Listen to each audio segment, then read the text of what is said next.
hangs low over a Texas cornfield, painting the ground with a pale silver glow. At first, everything is quiet until the earth itself begins to tremble. Not from wind, not from machinery, but from something alive. Hundreds of bodies pushing through the rows of corn, rolling forward like a dark tide. They appear all at once. Heavy shoulders, shining eyes, curved tusks slicing through the stalks. Wild boars, an entire herd moving with purpose, hunger, and terrifying speed. Before we continue, tap subscribe so you never miss a documentary about the real wildlife battles unfolding across America. Across the United States, two very different creatures have become the unexpected villains of countless farms and fragile ecosystems. One is built like a muscular tank with an armored hide and the personality of a battering ram. The other is small, soft, and deceptively innocent, but reproduces with the force of a biological explosion. Wild boars and invasive wild rabbits. They didn't ask to be here. They didn't mean to become enemies of the American landscape. But year after year, their numbers grow, their footprints expand, and the destruction they leave behind becomes harder to contain. Farmers, wildlife managers, and biologists now find themselves in a race against reproduction rates, feeding habits, and evolution itself. And as the stakes rise, the methods used to control these species become more complex, more advanced, and in some cases, more controversial. This is the story of how America defends itself against two unstoppable invaders. A story of midnight hunts, aerial pursuits, ancient techniques reborn, and cutting-edge science designed to stop what bullets alone never could. Let's begin where the war is loudest, the battle against the wild boar. If you drove through Texas in the 18s, you would have seen only a handful of feral pigs wandering in rough, scattered pockets. No one imagined those few animals would multiply into an empire of destruction. But with no natural predators, warm climates, endless food, and incredible intelligence, wild boars turned into a biological wildfire. Today, more than 6 million roam across the United States. Ranchers say they seem to materialize from thin air. One night the land is untouched. The next morning it looks as if dozens of bulldozers tore through it. They root with such force that irrigation systems snap like twigs and corn seedlings vanish before sunrise. The damage now costs America billions every year. One mother boar can produce 2 or even 3 litters per year. Each litter may hold 10 piglets, and almost every piglet survives. The math is horrifying. A single female can create an entire colony in just a few seasons.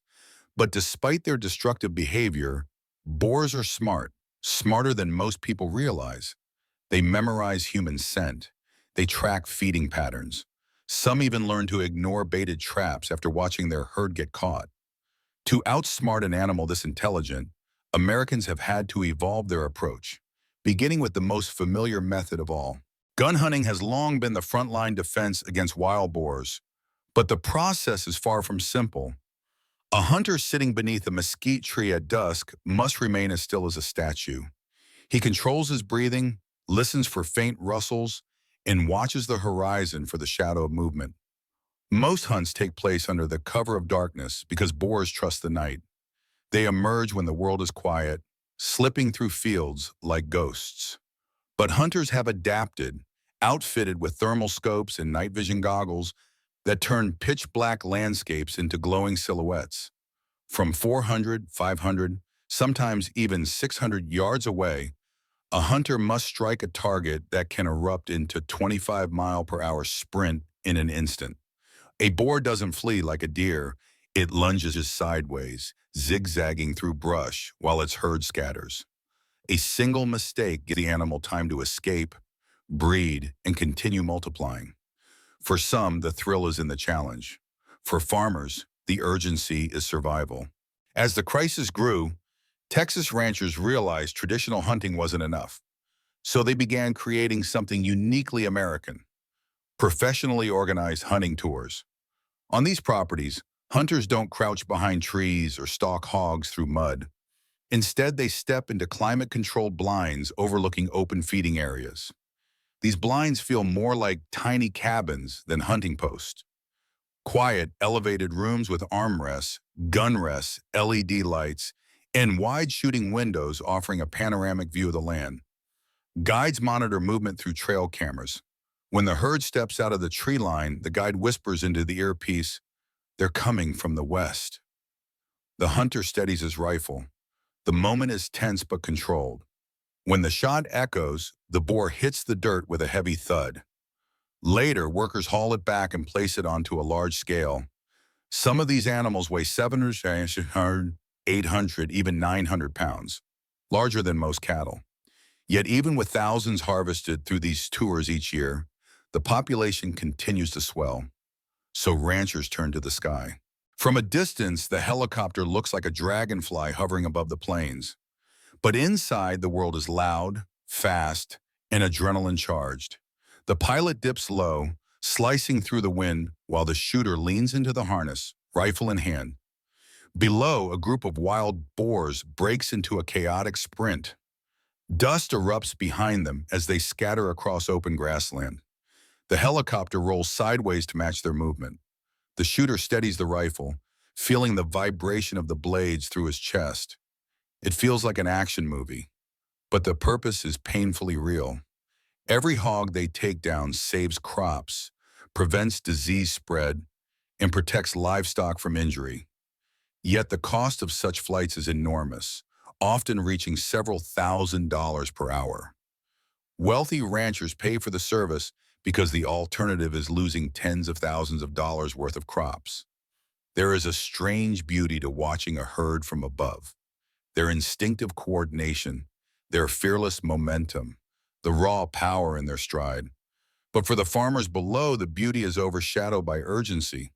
For them, helicopter hunts aren't sport, they're triage. Still, even the roar of rotor blades can't reach every corner of the wilderness.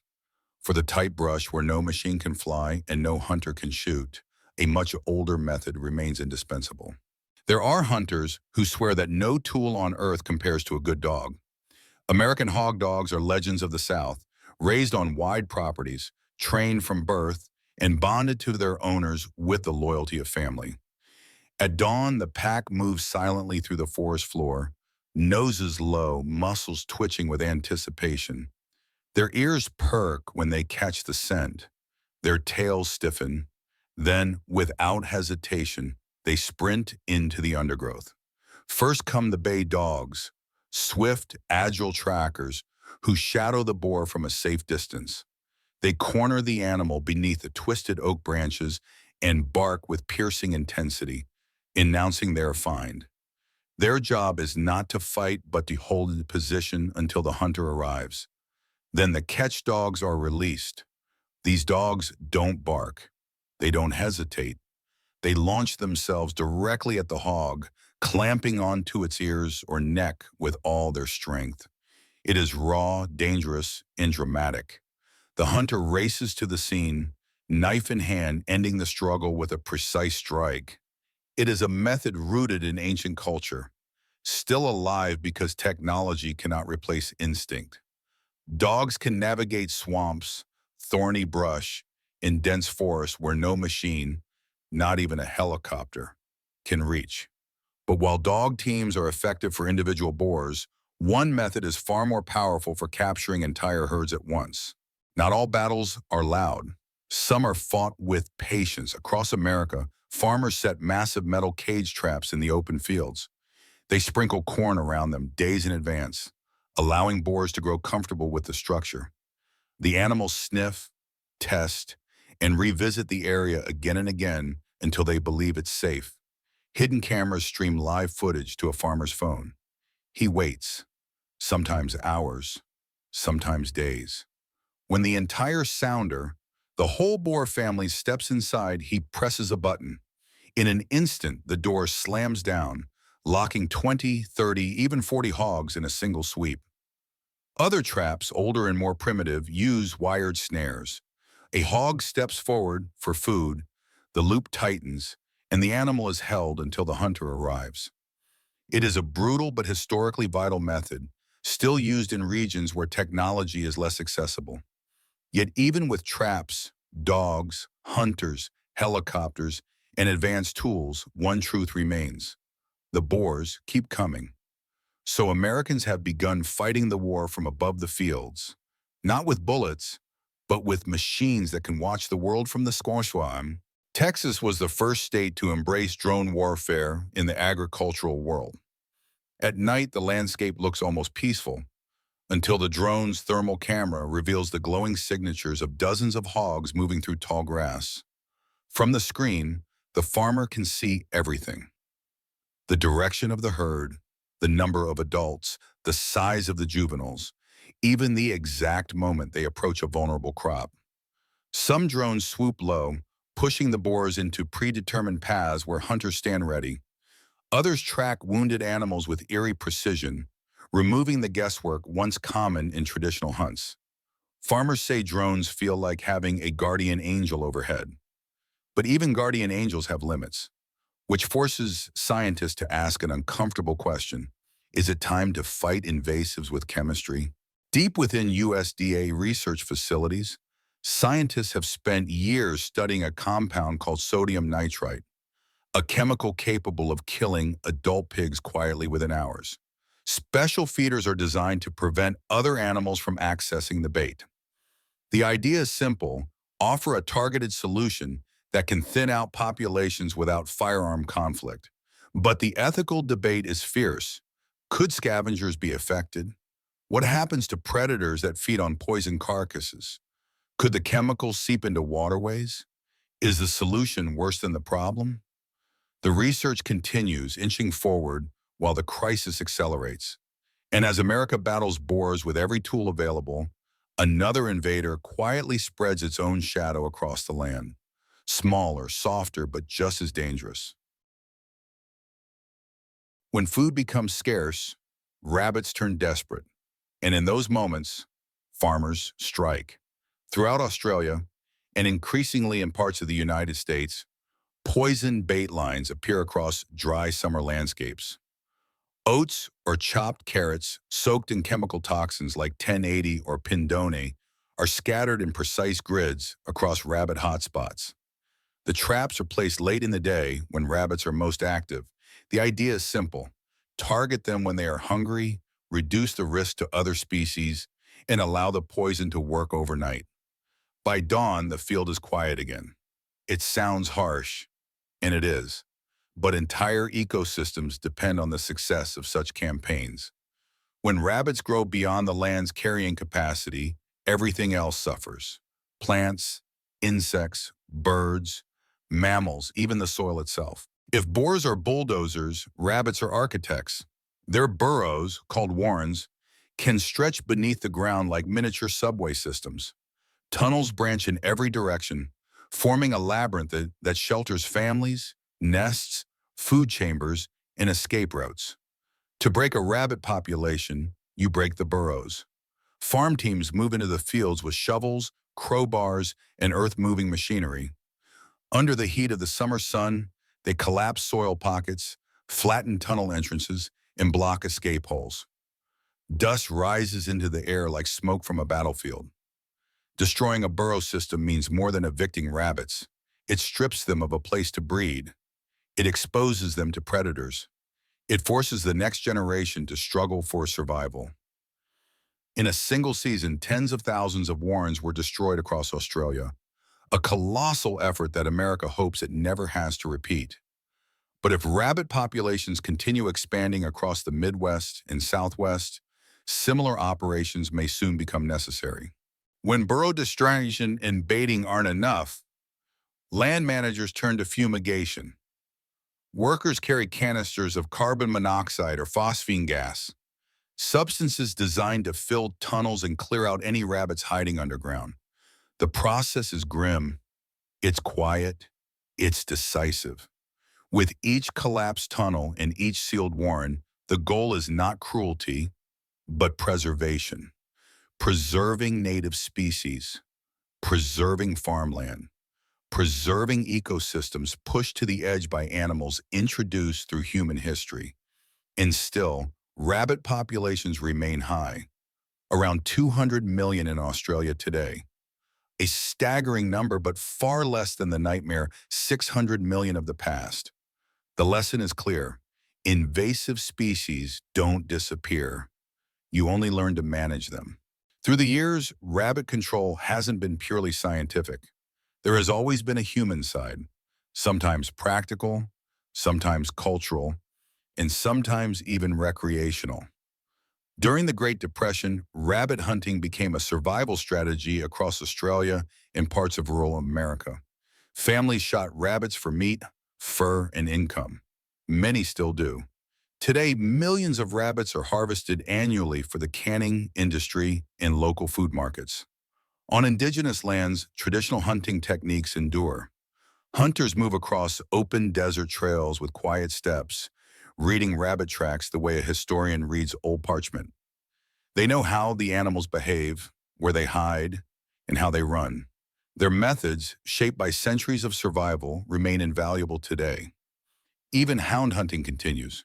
Packs of swift, trained dogs chasing rabbits across open fields, echoing a tradition that predates modern agriculture. Each method, old or new, plays a part in keeping rabbit numbers in check. There is an irony hidden within the rabbit crisis. As populations exploded in the late 19th and early 20th centuries, a new industry emerged, the wild rabbit trade. Rabbit meat became a staple export. Fur factories sprang up, processing plants baked, canned, and shipped rabbit products worldwide. People made their living off the very species they were supposed to control. This created tension. Conservationists wanted rabbit numbers down. Hunters and trappers, whose livelihoods depended on abundant rabbits, quietly preferred that they never disappear completely. And so, a strange balance formed. Too many rabbits, and the environment suffers. Too few rabbits, and the industry falters. Today, that balance still shapes policies and debates, not only in Australia, but increasingly in regions of the United States where rabbit populations rise beyond natural limits. From jet-black boars charging through cornfields to soft-furred rabbits burrowing beneath fragile soil, the struggle against invasive species is a war with no clear finish line. Every method we've created, hunting, trapping, biological weapons, helicopters, viruses, drones, poisons, dogs, fumigation, only buys time. Nature adapts, animals learn, and ecosystems grow more fragile with every passing year. But it's not a hopeless fight.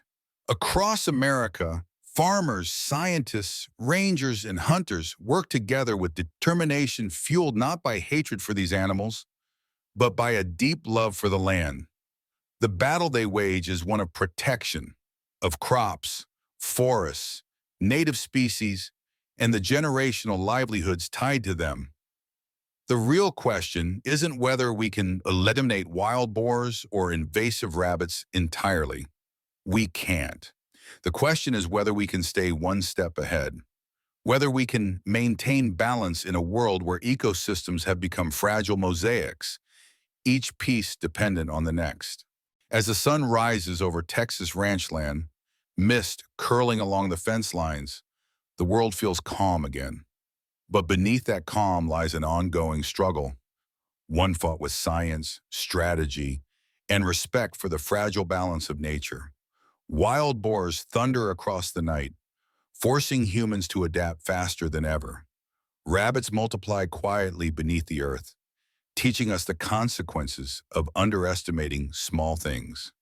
Together, they remind us that invasive species don't just invade land. They invade history. They reshape landscapes. They challenge the limits of what humans can control. And yet, every farmer who sets a trap, every scientist researching new biological agents, every hunter tracking movement through darkness, all play a part in a story far bigger than themselves. A story about protecting the land we depend on. A story about survival, a story that continues tomorrow, next year, and long after today's video ends. Thank you for watching. And if you want to see more of these real, raw stories about wildlife, ecosystems, and the unseen battles shaping our world. Don't forget to like the video, share it, and subscribe to the channel so you never miss what comes next.